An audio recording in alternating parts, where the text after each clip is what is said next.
안녕하세요. 대구 부동산 스타트입니다. 6월 15일 1일 브리핑 해보도록 하겠습니다. 이번 주 거래량 미쳤다. 심상치 않습니다. 오늘도 100건의 거래가 있었죠. 전주와는 확연한 차이를 보여주고 있습니다. 이것이 만약에 무주택자 실거주 목적의 구매가 많다면 사실 지금 좀 투자 시장이라기보다는 그냥 실거주 시장에 가까운 그런 모습이죠. 그렇다면 과연 임대 시장은 어떻게 될 것인가? 이 무주택자들이 실거주를 위한 매수로 넘어가고 한다면 임대 시장은 쉽지 않겠죠. 그래서 하여튼 안 좋은 부분만 좀 부각시켜서 한번 살펴봅니다. 임대 거래량이 그렇게 많지는 않거든요. 매매 거래량 100건, 전세 60건, 뭐 월세 60건. 지금 요 정도 수준이기 때문에 이 전세 거래량이 많지가 않습니다. 한국부동산원의 실거래 지수 가지고 와봤는데요. 대구가 거진 보합권에 접어들었습니다. 대구가 거진 보합권. 광역시 중에서 어느 곳과 견주어 봐도 이 정도면 중간 정도입니다. 중간 정도. 네, 전세는 가장 많이 빠지고 있는 모습을 보여주고 있거든요. 매매 시장은 그나마 조금 양호한 모습. 임대 시장은 아직까지는 좀 불확실성이 굉장히 크죠. 매도 물량 오늘 제법 큰 폭으로 한 400건, 500건 정도 줄어들어서 33,600건. 일주일 전에 오늘과 비교해보면 한 1% 정도 늘어나 있는 상태입니다. 임대 매물, 전세, 월세 매물 많이 줄어들었어요. 그래서 요 줄어들었는 폭만큼, 그리고 요 줄어들었는 폭만큼 요것이 매매 시장으로 인해서 전세 물량이 줄어드는 것이라면 매매 시장은 좀 활성화되는데 임대 시장은 쉽지 않다. 결국 이게 크게 한번 튀어 오르려면은 이게 단순히 실거주 시장으로 해서 이런 거래량이 나오지는 않죠. 이게 결국 투자, 투기 뭐 이런 세력들이 가세를 해줘야 되는데 금리 아직 여전히 높더라고요. 간밤에 미국이 금리를 동결했어요. 뭐 패드워치 이런 데 보면은 금리 동결 가능성이 90% 이상 점쳐졌습니다. 그러던 것이 멈췄어요. 근데 점도표, 어제 나온 점도표를 확인해 보면은 한 2번 정도 금리 인상을 더할 여지는 남아 있다고 나왔습니다.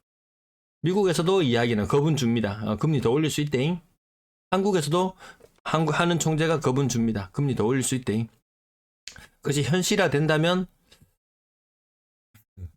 네. 그 다음 거래량 벌써 지난달에 거래량을 뛰어넘었습니다. 3월달에 거래량도 뛰어넘을 추세로 가고 있습니다. 여기서 물론 한 60건 정도의 LH 물량 추정되는 물량을 빼고 나더라도 거의 지금 이 정도 오면요 한 90% 이상, 네, 90%한 95% 가까이 거의 신고가 된 겁니다. 5% 정도 더 늘어난다고 치면은 거의 한 100건 이상 늘어나면 거의 2,000건 정도의 거래량이 나올지도 모르겠습니다. 하루하루 되짚어봐도 굉장히 많습니다. 거래량이 이 정도면은 거의 부산을 뛰어넘을 만큼 정도 수준, 그 정도 느낌입니다. 대구랑 부산이랑 거래량이 좀 비슷한 느낌이 날 정도로 거래량이 굉장히 많아지는 6월의 모습이네요.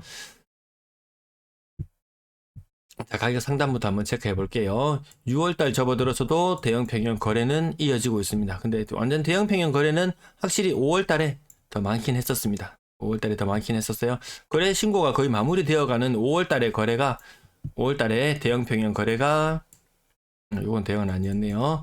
여전히 나오고 있다라는 부분. 만촌3정 고점 대비 15%, 힐스테이트 버머 12억 거래요. 저층이 12억이면 고층이면 한 13억 정도 가겠다. 뭐 그 정도 분위기죠. 고층의 최근 전세 가격을 보면 6억 5천 곱하기 2를 해보면 전세가율 50%라고 잡고 매매 가격 뭐 13억 그 정도 선으로 형성됩니다. 하여튼 저층의 가격은 고점 대비 30% 정도. 여기가 계속 간다 하고 있죠. 근데 거래량이나 터져 나오는 그 양은 실제로 그렇게 많지는 않죠. 이것들이 항상 가격 상단 부분부터 이렇게 노출이 되다 보니까 더 많이 부각되고 있는 그런 모습. 네, 수성 SK 리더스뷰 고층 가격도 25% 정도 빠지고요. 캐스 골드파크 4단지 25% 정도.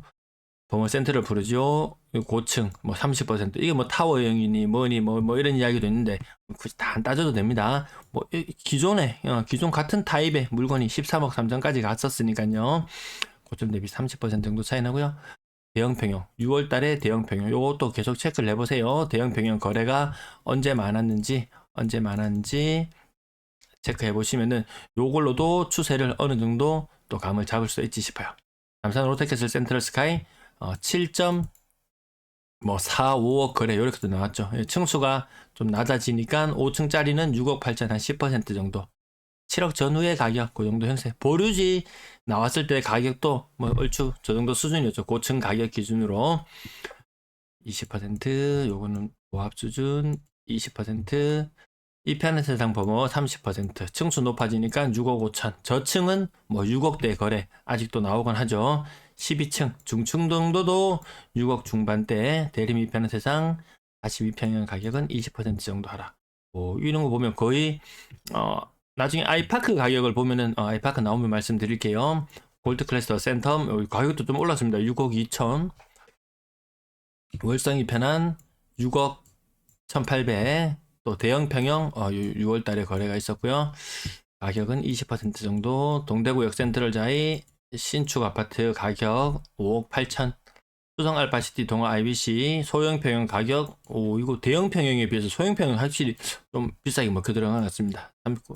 30% 정도. 수성 효성 에린더 플레이스 5억 중반 뭐 요런 거 같은 중동끼리도 묶어서 한번 살펴볼 필요도 있겠고요. 아파트 투미라는 사이트를 이용하면 동네별로 묶어보기는 조금 더 편리하죠. 캐슬 골드파크 1단지 거의 뭡니까 거의 한 40% 가까이 빠졌나요? 한 35%? 네, 5억 초반의 거래. 버머 태양 아나스 고점 대비 35% 정도 빠져서 5억 초반. 월베 2차 아이파크 5억 500. 이 모습을 딱 보니까 딱 1년 반 전에 22년 1월경의 모습이 떠오릅니다. 그때 5억짜리 물건 매물로 나오면 사람들이 줄 서서 사던 그런 시절이었죠. 그때 갓 대구가 실거래 지수가 이번 주와 비슷한 마이너스 0.04 요 정도 수준으로 나타나던 그 무렵이었습니다. 그 무렵. 1년 반 전으로 다시 가격이 돌아가 있습니다. 그때와 지금의 차이는 그때는 줄을 섰다. 이 가격이 나오면 와 이렇게 많이 떨어졌다고? 지금은 와 이렇게 많이 반등했다고? 이런 느낌이죠. 와 고점 대비 25% 정도 25% 정도 빠졌으니까요.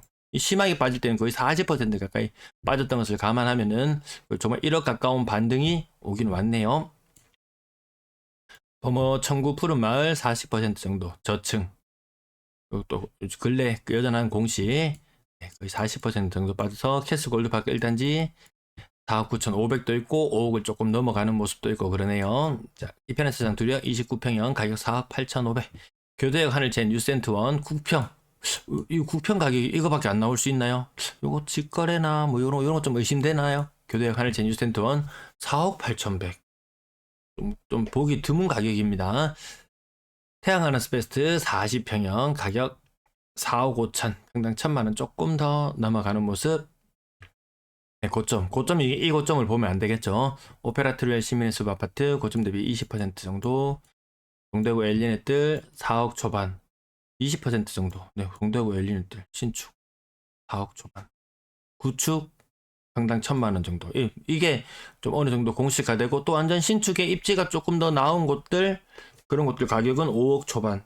가격도 조금씩 올라가기는 했지만 어제 말씀드렸다시피 3, 4억대의 가격이 은근히 좀 무너지고 있죠. 우방 드림시티 요거 거의 한 20, 이게 벌써 20년이나 세월이 벌써 20년이나 지났네요. 가격 평당 1,000만원 정도 수준. 동대구 엘리넷들 최신축 가격 4억 3천. 평당 한 1,300만원? 네, 1,300만원 정도. 완천 태양 리더스 고점과 저층의 차이가 무려 40% 가까이. 같은 층수도 중층 정도 되네요. 이런 것도 약간 직거래가 좀 의심되죠. 네. 동대구 반도유보라 가격 30% 정도 빠져 있고요. 고층 25%. 우방 드림시티 41평형 4억 천. 평당 1,000만원. 이 소형 평형도 이 고점 대비 요 가격 보시면 안 될 것 같고요. 우방 드림시티 소형 평형 가격도 거의 막 3억 후반대 이 정도까지 갔던 것 같은데요. 24평형, 41평형 가격이 순간의 선택이 평수를 바꾼다. 그런 말씀 드린 지도 오래된 것 같은데 아직까지 여전히 유효한 곳들은 있는 것 같네요. 30% 특히 요 가격대 3, 4억대의 가격이 갈아타기를 하든지 뭘 하든지 하면은 정리하는 수순으로 갈 수밖에 없죠. 금리 제가 그 조회해 봤는데 생각보다 낮은 금리 적용 잘 안 되는 것 같더라고요. 보니까 생각보다 막상 대출 받으려면 금리가 우리 최저라는 말에 혹하죠. 최저라는 말에 혹해서 봤는데 그것과는 조금 다른 실상도 확인할 수 있었습니다. 자, 나머지 가격도 25%, 25%, 25%, 15% 평당 1,000만 원 살짝 넘어가는 느낌. 거기에서 뭐 한 3,000만 원 정도. 뭐 반등은 반등 맞죠. 이시아폴리스라든지 다른 지역들, 성당 내면이라든지 이런 지역들 평당 1,000만 원 수준까지 떨어졌다가 뭐 3억 4천 정도 수준까지 떨어졌다가 3억 7천만 원 정도까지 여기저기 온기가 조금씩 퍼진다고 이야기해야 될까요? 네, 그런 모습들을 살짝 보여주고 있습니다. 3억대 거래 많은데요. 저층 가격 한 장 가격이 많이 빠졌을 때는 뭐 월성자이나 이런 경우에도 고층의 가격도 요 가격이 거의 나왔을 거예요. 고층 저층 가격 10% 정도 감안하면 10% 반등, 네, 그 정도 느낌으로 보면 될 것 같습니다. 더샵 달스 센트럴 3억 2,500, 성당동 더샵 뭔가요? 이거 성당동 평당 1,000만 원 수준. 얘도 가격이 많이 빠진 것 같아요. 5억 막 그 이상 많이 가 있었으니까요.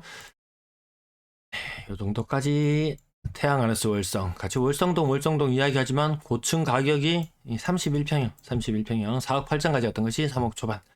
신전의 AK 그랑폴리스 24평형 가격 많이 올라왔습니다. 가격 30% 정도 하락하는 모습들 여전히 군데군데서 계속 목격할 수 있습니다. 심산 화성파크드림 소형평형 중층 정도 됨에도 불구하고 40%. 오늘 3억 이상 거래가 많아서 지나갈게요. 1억 3천 억 단위 고점대 이 정도 한 30% 정도 하락하는 물건들이 굉장히 많이 보인다는 말씀 드리면서 뒤로 넘어갑니다. 건당 거래 대금 5월까지는 거의 뭐 3억 3, 4천 수준을 계속 유지하고 있다가 6월의 가격 무척 궁금해집니다. 저는 이 상반기는 이제 뭐 그냥 여기서 이제 굳히기 모습이었고 그 이후에 어떤 변화들이 나타날지 무척이나 궁금해지는 가을.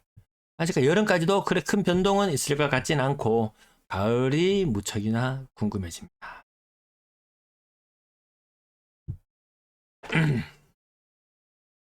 네, 분양권 거래량 14건, 5억 이상 거래와 5억 이하 거래. 그러면 뭐 아시는 분들이 보시면은 뭐 이렇게 봐도 뉴센트럴, 두산 위브더 제니스 5억 9천 최신축의 이 분양가 자체가 좀 어나더 레벨인 게 좀 많이 있었습니다. 오늘 거의 6월달 분양권 거래된 거 나타났고요. 오늘 제목에 붙여봤다시피 매매는 된다 친다. 매매는 된다 칩시다. 전세 거래량이 그에 뒷받침할 만큼 따라가 주진 않아요.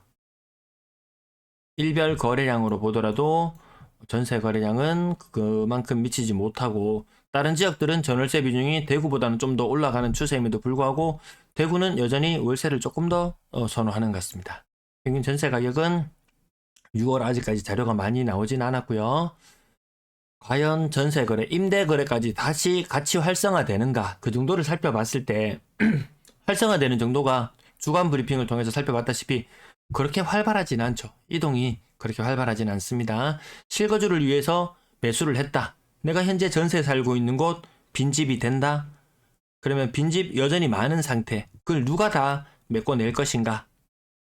네, 그 부분도 한번 생각해 보자는 의미로 오늘 제목을 달아봤네요. 네, 시청 감사합니다. 임대거래 좀 부진하죠. 시청 감사합니다.